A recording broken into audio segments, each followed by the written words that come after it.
बच्चों, तो आज हम लोग संस्कृत का एक बहुत इंपॉर्टेंट टॉपिक करने जा रहे हैं जो 7 नंबर के आप सभी के एग्जाम में आता है। उससे पहले हम लोग ये भी जानेंगे कि आखिर पेपर में कौन से सवाल कितने नंबर के पूछे जाते हैं, जिसका कि आप जानते हैं कि संस्कृत का पेपर आप लोगों का 19 तारीख का है। जैसे 17 को हिंदी है, 18 को मैथ है और 19 को संस्कृत है, जिसमें ये 7 नंबर आपको देखने का मिलेगा। देखिए ये जो आप लोगों को दिखाई दे रहा है, अस्माकम विद्यालयम, प्रिय कवि, अनुशासन, गंगा नदी या हिमालय, ये किसी न किसी में से एक पर मिलेगा। इस वीडियो को देखकर जाइए, 7 में 7 आपका कोई रोकने वाला नहीं है। तो चलिए देखते हैं कि आखिर संस्कृत में कैसे कैसे सवाल पूछे जाते हैं। तो आप सभी जानते हैं कि फर्स्ट ऑफ ऑल तो पेपर मिलते हम लोगों को 100 गो ऑब्जेक्टिव रहेगा, जिसमें से आप लोग को पूरे कॉन्फिडेंस के साथ 50 ऑब्जेक्टिव मारना है। कोई 50 उसमें से मारिएगा, बनाइएगा। 100 में से आपको 50 करना होगा। अब दूसरा नंबर पर चलते हैं, मतलब पहला नंबर पर क्या हो गया आप लोगों को ऑब्जेक्टिव हो गया। चलिए थोड़ा सा देखिए, पेन को चेंज कर लेते हैं। देखिए तो यहां पर आप लोगों का ये जो है, जब पहला प्रश्न पूछेगा तो इसमें 100 प्रश्न रहेगा। ये क्या होगा, ऑब्जेक्टिव होगा। ठीक है, इसमें से आपको कोई कितना करना होगा, कोई 50 क्वेश्चन को कर देना है।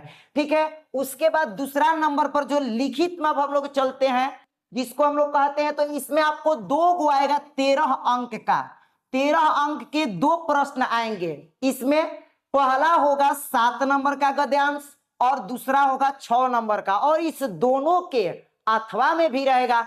आप चाहे मेन बनाइए या चाहे अथवा बनाइए। तो देखिए आपका 50 नंबर यहां हो गया और ये आपको 13 नंबर यहां से मिल गया, आपको 13 नंबर यहां से मिल गया। और तीसरा में चलते हैं हम लोग, तो तीसरा में आप लोग का 4 एप्लीकेशन आएगा। ठीक है, 4 एप्लीकेशन में से कोई 2 का, 4 में से कोई आप लोग को इसमें से 2 का जवाब देना होगा, जो कि एक 4 नंबर का और एक 4 नंबर का होगा। तो ये दोनों मिलाकर 8 नंबर हुए। देखिए कैसे 100 नंबर लाना आसान है। इसके बाद वाले वीडियो में हम आप लोगों को एप्लीकेशन लिखने का भी संस्कृत में सिखाएंगे, और वो भी 4 को मात्र एप्लीकेशन देंगे। उसी चारों में से कोई ना कोई 2 ठो आ जाएगा, एकदम भरोसा रखिएगा। अब आगे चलते हैं हम लोग। तो 3 नंबर पर देखिए, ये 3 नंबर पर क्या पूछे जाते हैं। पहला पर ऑब्जेक्टिव हो गया, दूसरा पर गद्यांश हो गया, तीसरा पर आप लोगों का क्या हो गया, ये बताए हैं 8 नंबर में ना। 8 नंबर में 4 क्वेश्चन आएगा। क्या हेडमास्टर पर आएगा या अपने पिताजी पर आएगा लिखने के लिए एप्लीकेशन। ठीक है, चौथा नंबर पर यही जो आज का हम लोग का टॉपिक है, गंगा हिमालय लेख लिखने के लिए, जिसको संस्कृत में कहा जाता है, ये आएगा आपको 7 नंबर में। एक पर ही सिर्फ लिखना होगा। तो इसको 7 नंबर यहां पर जोड़ लीजिए। देख लीजिए अभी तक कितना हो गया, 50 10 60 और 15 70 5 75 3 78 आपका हो गया। अभी भी हम लोगों का 22 नंबर का सवाल बच रहा है, जिसमें से आप सभी जानते हैं कि 16 नंबर का हूबहू हिंदी का प्रश्न आता है पूरे पाठ से जो पढ़े हैं, और उसको 16 नंबर आप यहां पर ऐड कर लीजिए कि 6 गो वाक्य आता है। 12 गो वाक्य बनाने को आएगा, कोई 6 को वाक्य बना देना है। टोटल के टोटल जोड़िएगा, अब आपको हो जाना चाहिए सबका 100, तो पूरा के पूरा 100 नंबर में आ जाएगा। जैसे अब सरसरी नजर में तेजी से देख लेते हैं, ये 50 नंबर आपको ओ बी जे ई सी टी, मतलब मान लीजिए ऑब्जेक्टिव का हो गया। ये 13 नंबर आपका गद्यांश का हो गया, जो एक 7 नंबर और एक 6 नंबर के पूछा जाएगा। ये 8 नंबर आपका एप्लीकेशन का हो गया, लेटर का हो गया, जिसको संस्कृत में जवाब देना है। ये 7 नंबर आपका जो अभी आज हम लोग पढ़ रहे हैं इसका हो गया, जिसको हम लोग संस्कृत सुलेख कहते हैं, किसी पर लेख लिखना। ठीक है, उसके बाद ये 16 नंबर का हिंदी का प्रश्न आएगा और 6 नंबर का आपको वाक्य बनाना होगा। इस तरह से आप जोड़कर इसे देख लीजिएगा, पूरा के पूरा आप लोग का 100% हिंदी। तो ये आज के क्लास में पूरा मानिए तो कंप्लीट हो जाएगा, जिसमें से 7 नंबर का आपको कंप्लीट कराएंगे। और कल इसमें से कल प्रयास करेंगे कि ये 8 नंबर का 2 एप्लीकेशन आप लोग को बता दे।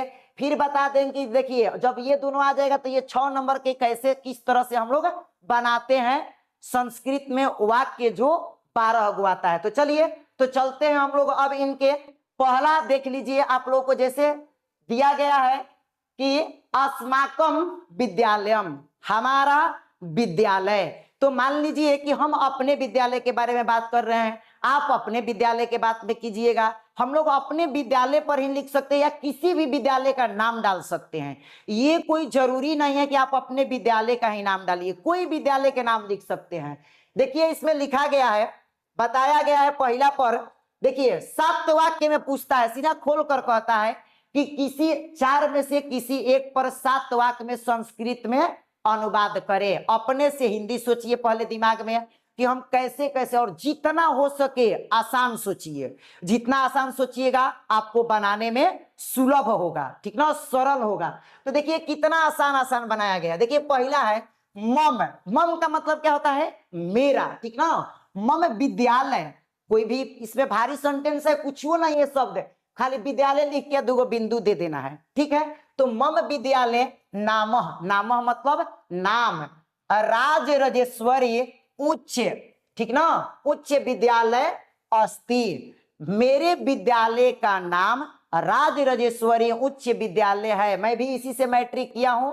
जो जो इससे मैट्रिक पास किए होंगे वो सारे कमेंट बॉक्स में कमेंट करेंगे कि हम भी किए हैं। चलिए आगे चलते हैं। तो देखिए पहला हो गया, अब दूसरा पर चलते हैं हम लोग। दूसरा में क्या है? मम विद्यालय अति विशालम अस्ति। वाकई में अगर आप आकर देखिएगा तो हमारा जो राज राजेश्वरी उच्च विद्यालय है ये बहुत बड़ा है, भव्य है। इसकी स्थापना अगर जो लोग पढ़े होंगे तो तनी बताइएगा कि इसकी स्थापना कब हुआ था। चलिए अब चलते हैं हम लोग आगे। मम विद्यालय अति सुंदरम अस्ति, और जानते हैं इसकी सुंदरता दोनों बाघ से और अधिक बढ़ जाती है, इसीलिए हम लिखे हैं कि हमारा विद्यालय अति सुंदर है, ठीक ना।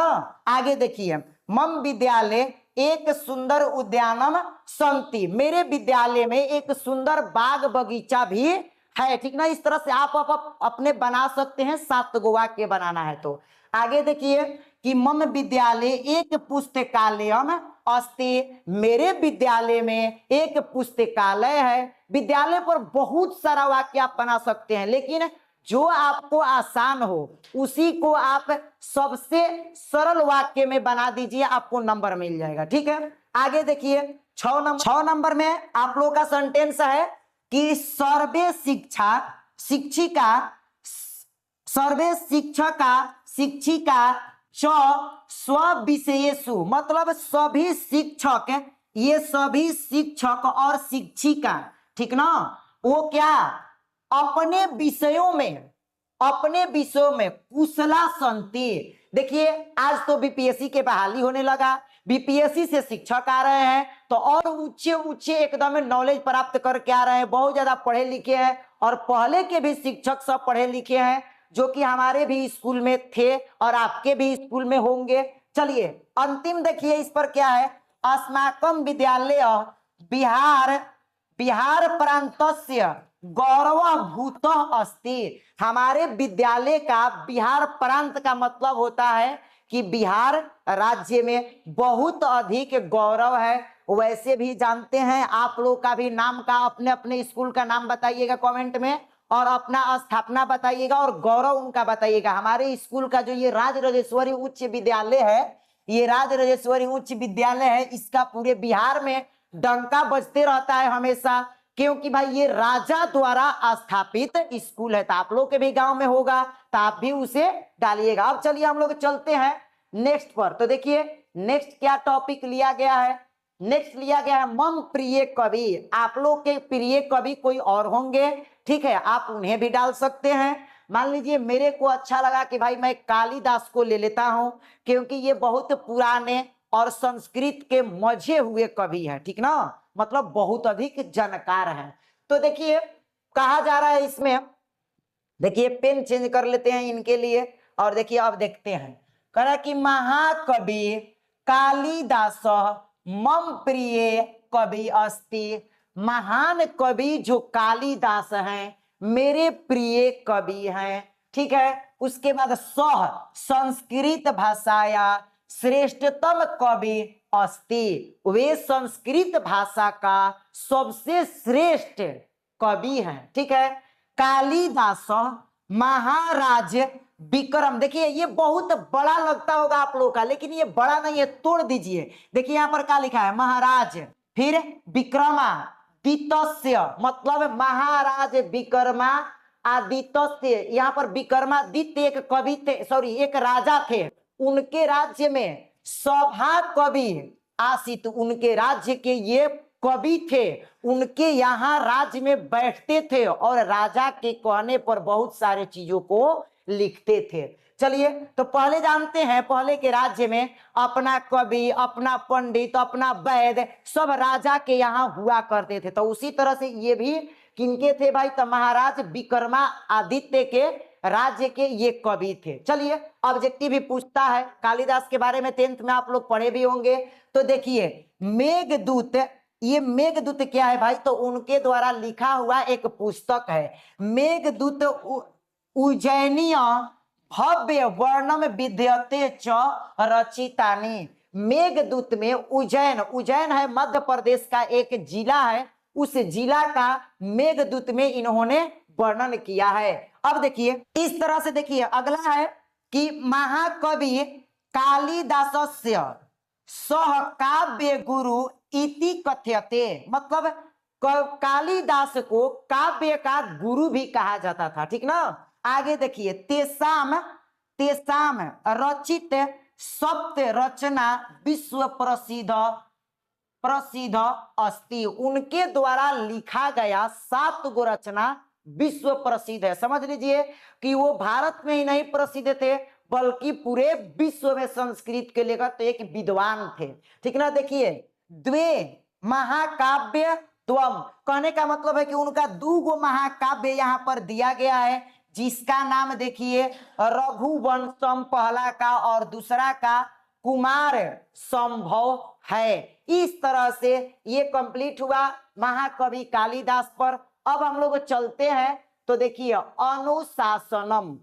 हम देखते हैं कि अनुशासन पर, देखिए अब क्या है अनुशासन पर कहा गया है, देखिए समाजे नियमा नाम, ये है नियमा नाम, ठीक ना। पालनम अनुशासनम भवति, समाज में अनुशासन को पालन करना, नियमों का पालन करना ही अनुशासन कहलाता है। मतलब समाज में अगर आप अनुशासित रहना चाहते हैं तो नियम के अकॉर्डिंग चलना पड़ता है, ठीक है। आगे देखते हैं हम लोग कि देखिए एकदम घबराइएगा मत, एकदम आराम से रिलैक्स होकर पढ़कर और इस सब को जाइएगा, कोई एक आ जाएगा, 4 गो याद कर लीजिएगा, 5 गो। देखिए जीवन में अनुशासन से विषयम महत्वम भवति, जीवन में अनुशासन का विशेष महत्व होता है, ठीक है। अनुशासनम बिना किंपि कार्य सफलम न भवति, देखिए कितना बड़ा बात कहा गया है, अनुशासन के बिना कोई भी कार्य सफल नहीं है। अगर आप सभी पढ़ते हैं, अगर शुरू से जो भी बच्चा 4 घंटा मेहनत किया होगा, कोई 6 घंटा पढ़ता होगा, तो आज उसका जब परीक्षा होगा तो परीक्षा होने के बाद उसका परिणाम भी खूब सुंदर आएगा। तो इसलिए जीवन में अनुशासन बहुत अधिक महत्वपूर्ण है। देखिए छात्रेभ्य अनुशासनम परम आवश्यकम अस्ति, छात्रों के जीवन में अनुशासन परम आवश्यक होता है। आगे अनुशासित सर्वेभ्य प्रिय भवति, अनुशासित जो लोग होते हैं, बच्चे होते हैं, वो सभी को प्रिय लगते हैं। अगर छात्र अनुशासन है तो टीचर के प्रिय लगते हैं, गांव के कोई वरिष्ठ व्यक्ति अनुशासन है तो उसे गांव के पूरे लोग अच्छे लगते हैं, और वो भी गांव को लोगों को अच्छा लगता है, ठीक ना। चलिए देखिए शिक्षक से, देखिए बहुत बड़ा लाइन कहा गया है, शिक्षक से अनुशासन छात्रा निरंतरम उन्नति पथे क्या चीज है गच्छन्ति, मतलब अगर आपके शिक्षक भी अनुशासित हैं तभी जाके छात्र भी अनुशासित होते हैं। मान लीजिए कि आपके शिक्षक दारू पीते हैं, पान खाते हैं, तो आप भी तो सोचिएगा कि सर जी पान खा के दारू खा के बड़ी तेज है तो हम वो दारू पिएंगे तो तेज हो जाएंगे, ऐसा कुछ नहीं। तो शिक्षक एकदम बढ़िया होना चाहिए, तभी जाके आप ही बढ़िया बन सकते हैं। अब देखिए अतः अनुशासन से पालन जीवन बहु आवश्यकम भवति, इसलिए अनुशासन का पालन जीवन में बहुत अधिक महत्वपूर्ण है। चलिए अगले टॉपिक की ओर चलते हैं। तो देखिए हमारे गंगा नदी, जिसको कहा भी गया है कि कोई भी चीज इसमें फेंक दीजिए सारे चीजों को पचा लेती है। अब देखिए इन पर 7 गो वाक्य लिखना है। तो 7 गो वाक्य में देखिए पहला कितना सुंदर वाक्य है कि गंगा भारतस्य एक महानदी अस्ति। गंगा एक भारत की महान नदी है, मतलब बड़ी नदी है। ठीक है, फिर कहा गया है कि गंगा नदी हिमालयात प्रवहती। गंगा नदी हिमालय से निकल कर बहती है। ऐसे इसका डिटेल में जाइएगा ना तो वो बहुत ज्यादा हो जाएगा, तो उतना नहीं समझना है, उतना तुक पर तुक नहीं मिलाना है कि आप लोग कमेंट मत करने लगिएगा कि सर गंगा नदी हिमालय से नहीं निकलती है बल्कि गोमुख से निकलती है। ठीक ना, तो उस पर नहीं जाना है, इतना बस देखना है कि गंगा नदी हिमालयात प्रवहती। गंगा नदी हिमालय से बहती है। ठीक ना, फिर गंगा भारतस्य पवित्रताम नदी अस्ति। गंगा जो है भारत की सबसे पवित्र नदियों में से एक है। ठीक ना, देशस्य कृषि सिंचने गंगा जलम अतीव महत्वपूर्ण वर्तते। गंगा के जल से देश में बहुत अधिक कृषि को सिंचा जाता है, मतलब पटाया जाता है। ठीक ना, कृषि को पटाने का मतलब हम लोग कहते हैं सींचना। ठीक ना, अब देखिए आगे है गंगा या तटे बहुनी प्रसिद्धानी नगराणी संति। गंगा के तट पर बहुत प्रसिद्ध बहुत बड़े बड़े नगर विकसित है। जैसे देख लीजिए अगले लाइन में शायद दिया भी गया है, देखिए तेसु हरिद्वारम, उसमें से हरिद्वार, प्रयागराज, वाराणसी, कानपुर चौह अतीव प्रसिद्धानी नगराणी संति। इस प्रकार से ये सभी अति प्रसिद्ध नगर हैं जो गंगा के तट पर ही, किनारे पर ही विकसित हुए और अपने सभ्यता को आगे बढ़ाए हैं। देखिए लास्ट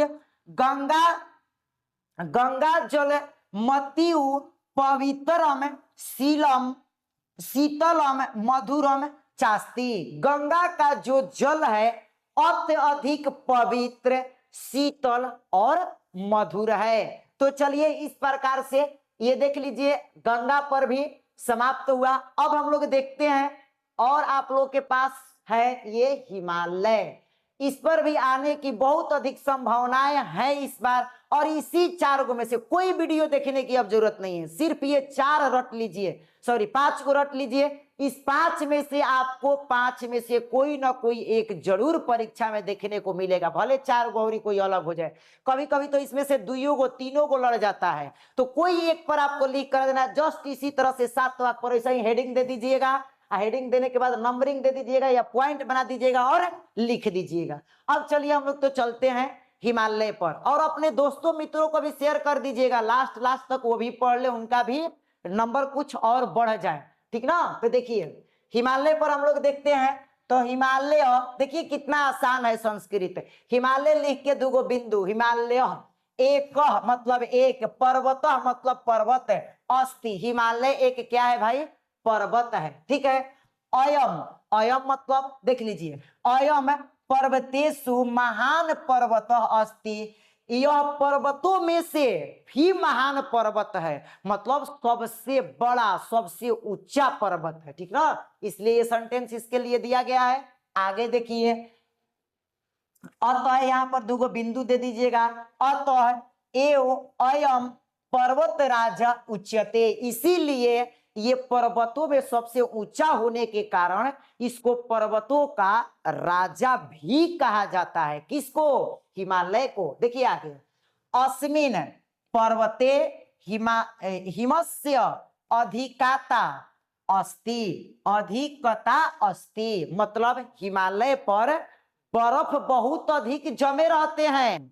आप लोग देखे होंगे इसके चोटी पूरा उज्जर दिखाई देती है बर्फ से। ठीक ना, तेन अस्य हिमालय से इति नाम अस्ति। अय पर्वत उत्तर दिशायाम अस्ति, इसीलिए पर्वत पर बर्फ जमने के कारण इसका नाम हिमालय पर्वत हो गया और यह हिमालय पर्वत उत्तर दिशा में अवस्थित है। किसके उत्तर में?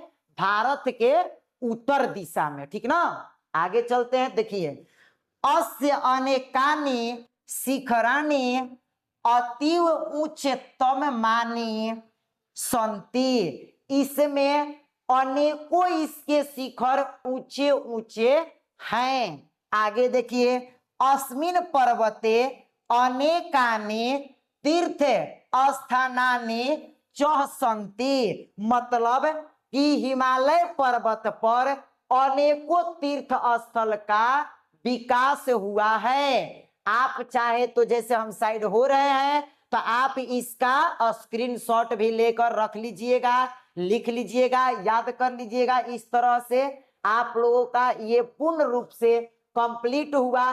तो कोई घबराने की बात नहीं है। संस्कृत में आप लोग के परीक्षा तक जितने पॉइंट है, ये मान लीजिए आज 7 नंबर का कंप्लीट हुआ। गद्यांश से कभी कभी आप लोग को आंसर छांटने को भी देखते हैं, बता देंगे। और उसके बाद फिर लेटर एप्लीकेशन सबसे पहले आप लोग को सिखाएंगे। लेटर एप्लीकेशन के बाद, क्योंकि संस्कृत वाला सवाल जरूरी है, लेटर एप्लीकेशन सीख लीजिए, उसके बाद वाक्य बनाने के लिए सीख लीजिए, और ये एप्लीकेशन लिखने के लिए आप सीखिए। गंगा पर लेख लिखने के लिए, हिमालय पर लेख लिखने के लिए सीख गए। तो इस तरह से आप लोग का ये वीडियो यहीं पर हम कंप्लीट करते हैं। इसके बाद आप लोग अगले वीडियो के लिए अपने दोस्तों को सब्सक्राइब करवा दीजिए, लाइक कीजिए, कमेंट कीजिए। अगर इसका आप लोग को हिंदी नहीं कहीं समझ में आता है तो पूछ सकते हैं, कमेंट बॉक्स में आपको जवाब दे दिया जाएगा।